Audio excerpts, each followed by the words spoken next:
Today's lesson is on two-step equations. The objective of the day is I can solve two-step equations. Okay, a couple key points here. First, we're going to undo the problem using opposite operations, kind of like we did with one-step equations. And secondly, we're going to deal with the number that's without the variable first. So I'm going to go ahead and highlight without and first. Okay, let's talk more about what this being with or without the variable means. Here's an example. 2x minus 3 equals 5. So there's my variable x. And I have two numbers I have to deal with on the left side of the equation. I've got to deal with this 2, and I've got to deal with this negative 3. So which one is with the variable, which one is without? You'll notice that the 2 is being multiplied by x, so it's right next to it, 2x. And then we got subtract 3. So the subtract 3 is without the variable, it's farthest away. And the 2 is with the variable. So therefore, if I were solving this problem, I would get rid of this first, the negative 3, and I would get rid of the 2x second. Okay? Another example. X divided by 2 plus 7 equals 9. So on the left side of the equation, I've got two numbers to deal with. There's my variable. I've got this 2 dividing by 2. And I've got this plus 7. The plus 7 is not right next to the x. It's being separated by addition or subtraction, so that's without the variable. And this divided by 2 is with the variable. So that means I would deal with the positive 7 first and the dividing by 2 second. Another example. The quantity x plus 3 all being divided by 2 equals 9. Now this is kind of a trick question.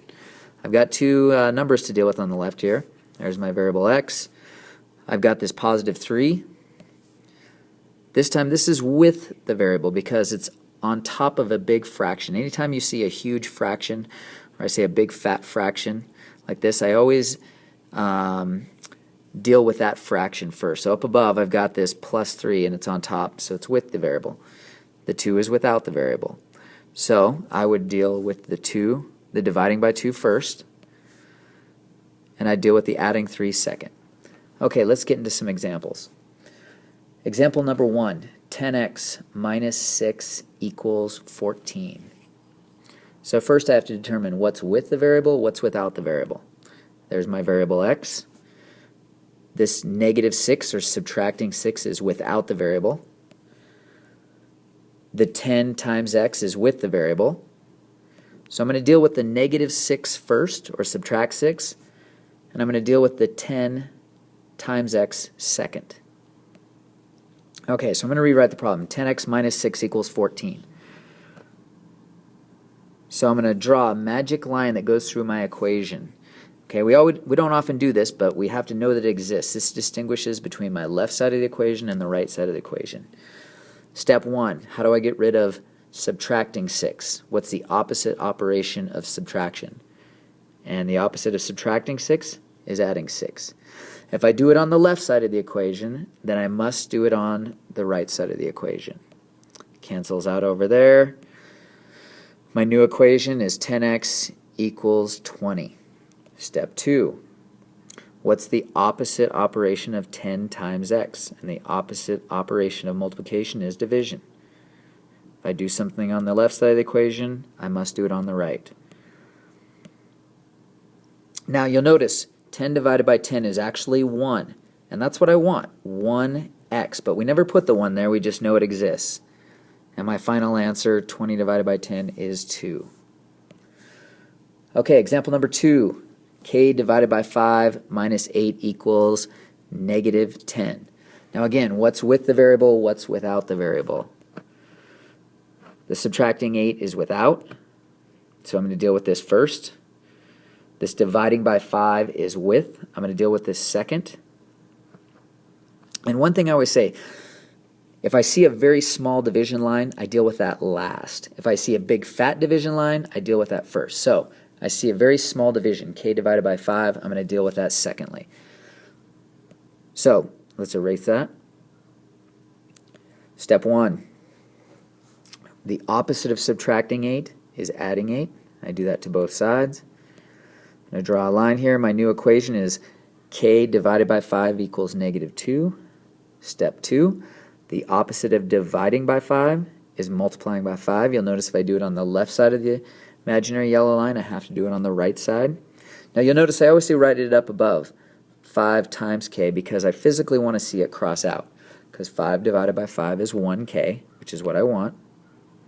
But we never put the 1 there, we just know it exists. And on the right side I get -2 times 5 is -10. So my final answer is k equals -10. Example number 3. 4 equals the quantity x plus 3 divided by 2. Okay, opposite of the last problem I just had. I said if I see a small division sign, I deal with it secondly. If I see a big fat division sign like this, okay, I'm going to deal with it first. So this time this is without the variable. I deal with it first. This is with. I deal with it second. Let's go ahead and erase that. I put the magic imaginary line through the middle of my equation. Okay, step 1. The opposite of dividing by 2 is multiplying by 2. If I do it on the right side, I must do it on the left. I can cancel these out and they turn into a 1. My new equation is x plus 3 equals 8. Now, step 2, I need to get rid of this plus 3. The opposite of adding 3 is subtracting 3. Do it to both sides. And my final answer is x equals 5. Example 4. 4 times the quantity x plus 2 equals 60. Now, this problem is actually more than a two-step equation, but I can turn it into a two-step equation very easily. Anytime I see parentheses, instinctively in your head you should know that that means to distribute. So when I distribute, I get 4 times x is 4x, 4 times 2 is 8. So now I have 4x plus 8 equals 60. Draw the imaginary line through my equation. Step 1, opposite of adding 8 is subtracting 8. I do that from both sides. I now get 4x equals 52, excuse me. Step 2, I divide by 4. And I get x equals 13. Example 5. This one's going to look a little bit tricky. 5.1 plus 4.3x equals 67.88. Now, we like it in math when we have nice, clean numbers, whole numbers, but that's not always the way it works in the real world. Sometimes we have to deal with decimals and fractions. Don't be panicked. We're still going to follow the same mathematical steps. So we're going to deal with the 5.1 first because it's without the variable. We deal with the 4.3 second because it's with the variable. Okay, erase that. Draw the imaginary line through my equation. Step 1. You'll notice that that 5.1 is a positive 5.1, and we don't need to put plus in front of it. Again, it's one of those things we just kind of know that occurs. The opposite of a positive 5.1 is to subtract 5.1. I do it from both sides. My new equation is 4.3x equals 62.78. Step 2, the opposite of multiplying 4.3 times x is to divide both sides by 4.3. And my final answer is x equals 14.6.